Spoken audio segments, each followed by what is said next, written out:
Bonjour Dominique de Villepin. Bonjour. Merci d'être avec nous ce matin. On va parler de la guerre en Ukraine, on va parler du budget pour la France. Mais d'abord, une question pour commencer. Les téléspectateurs nombreux de Télématin ce matin ont-ils devant eux l'ancien Premier ministre ou le futur candidat à l'élection présidentielle ? Les métamorphoses s'opérer. Il faut du temps pour passer de l'un à l'autre. Il faut qu'elles s'opèrent. Mais mon engagement est total. Un engagement pour la France, il n'est pas nouveau, il est ancien. Et je ressens comme un devoir personnel et politique le fait de m'avancer davantage sur la scène nationale pour défendre les valeurs qui sont les miennes à un moment tragique, je crois, pour Jusqu'à l'histoire l'élection de notre pays. présidentielle. Nos confrères de RTL disaient hier que les choses s'accéléraient de votre côté, avec des promesses de parrainage, avec un quartier général. Elle s'accélère en effet, quartier général, correspondant dans l'ensemble des départements. Il s'agit de se mettre en état de marche, car j'ai la conviction que la bataille de 2027 sera sans doute la bataille la plus forte, la plus spectaculaire que nous ayons connue depuis des décennies, tout simplement parce que l'enjeu est incommensurable. C'est le destin de la France, c'est la souveraineté française, c'est la liberté de notre pays, et c'est la République et la démocratie qui sont en jeu. Ça mérite un engagement fort, déterminé et convaincu. On en vient à cette journée de mobilisation contre le projet de budget du gouvernement, à l'appel de la CGT, de FSU ou encore de Solidaires. Ils se disent inquiets. Est-ce que vous partagez leur inquiétude d'un budget qu'ils qualifient d'injuste socialement ? Nous sommes à un moment de vérité pour le budget. D'abord, aurons-nous un budget avant le 31 décembre ?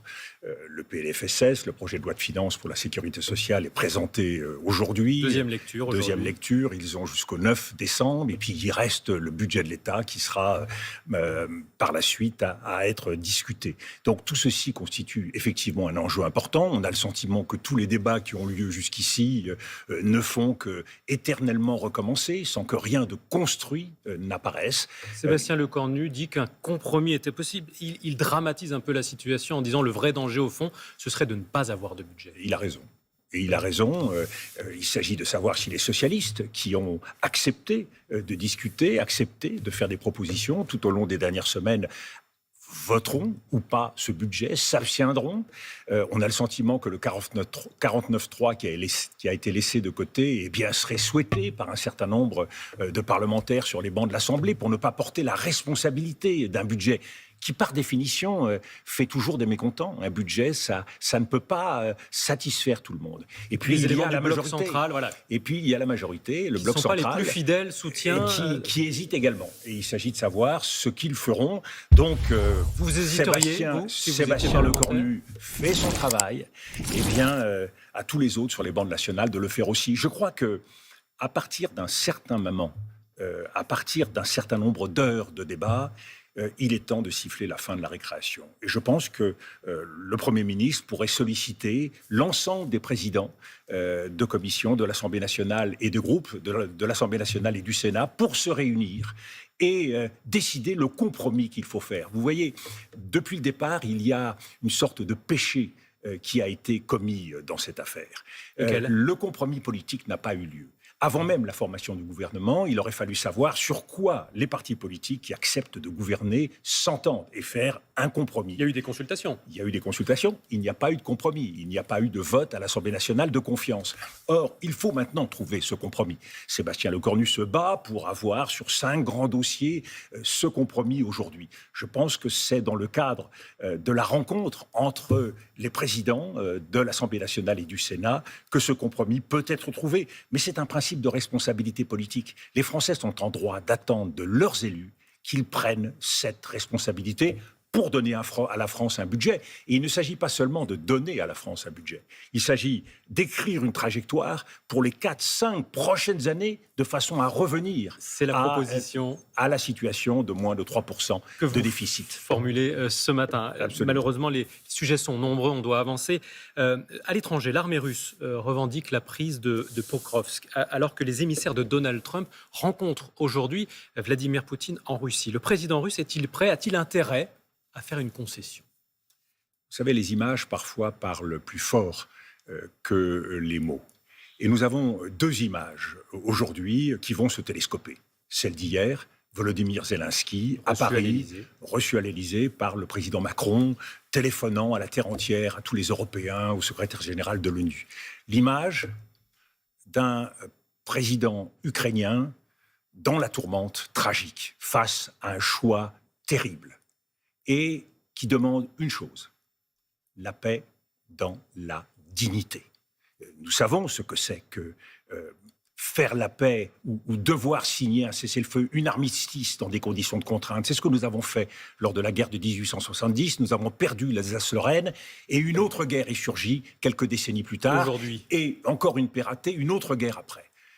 Autre image, Steve Witkoff qui va rencontrer le président Poutine. 6e fois en moins d'un an. À Moscou. Et là, c'est pas l'image d'une tragédie, c'est l'image d'une comédie, d'un envoyé spécial du président américain qui, lui, joue le jeu de la Russie. Vous ne faites pas confiance aux Américains à ce stade? Ce n'est pas une question de faire confiance. On a compris que les Américains voulaient tordre le bras de l'Ukraine. Encore faut-il arriver à une paix juste, à une paix qui respecte les règles internationales et qui ne récompense pas l'agression russe, et une paix qui ne soit pas une paix en forme de deal pour faire des affaires. Il s'agit de la vie d'un peuple. Il s'agit de la sécurité de l'Europe. Vous craignez que les Américains soient trop conciliants avec le Kremlin? Mais je crains que les Américains ne regardent pas en face les véritables enjeux. Ce qui se joue, c'est l'avenir de l'Europe. Et nous jouons aussi notre avenir dans ce qui pourrait être une très mauvaise paix conduisant à une nouvelle guerre d'ici quelques années. Donc nous avons intérêt à ce qu'il y ait une véritable paix. Je pense d'ailleurs que le cessez-le-feu est plus approprié parce qu'il s'agit de ne pas passer par pertes et profits des territoires qui appartiennent à l'Ukraine aujourd'hui. Est-ce que Volodymyr Zelensky, donc geler les choses sur le terrain, et trouver des garanties de sécurité qui ne soient pas de simples accompagnements, qui soient crédibles. Et c'est là où les Américains ont une part de l'effort à faire, et c'est là où les Européens doivent offrir aussi une trajectoire à l'Ukraine dans ce qui est les relations de l'Ukraine avec l'Union européenne et la reconstruction de leur pays. Est-ce que le président ukrainien est aujourd'hui le mieux placé aujourd'hui pour faire cela? On a vu qu'il y a un scandale de corruption qui éclabousse ses proches. C'est intéressant ce que vous dites, parce que ça montre bien qu'il y a un double terrain sur lequel se joue aujourd'hui la partie. Il y a le terrain militaire, vous avez dit clairement la perte de Pokrovsk, les Russes continuent de grignoter une part du territoire ukrainien, et puis il y a le terrain politique. Et c'est là où Vladimir Poutine a une stratégie jusqu'au-boutiste. Il ne cédera rien. On ne sait même pas aujourd'hui si tout ce qui lui serait accordé serait suffisant pour satisfaire Vladimir Poutine. La partie donc se joue sur le terrain politique, profitant du scandale de corruption que nous connaissons en Ukraine et qui est une façon de fragiliser Volodymyr Zelensky. Le départ de Volodymyr Zelensky pourrait ouvrir la voie à un président fantoche en Ukraine qui, lui, accepterait alors la mainmise russe. Et la partie serait jouée, perdue sur le terrain militaire, perdue sur le terrain politique et totalement perdue pour les Européens. Dernière question, vraiment, il nous reste 30 secondes. Emmanuel Macron s'envole pour la Chine. Pour une visite d'État, est-ce que Xi Jinping peut apporter son soutien pour essayer de corriger la trajectoire russe ? Il faut le souhaiter, mais nous le demandons depuis plusieurs années sans succès.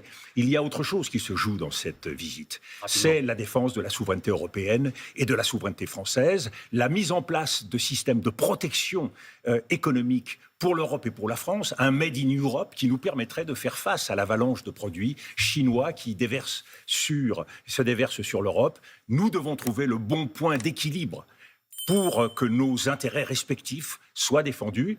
Pour cela, le dialogue est nécessaire et je me réjouis que Emmanuel Macron se rende à Pékin aujourd'hui dans cet esprit. Merci Dominique de Villepin. Merci à vous.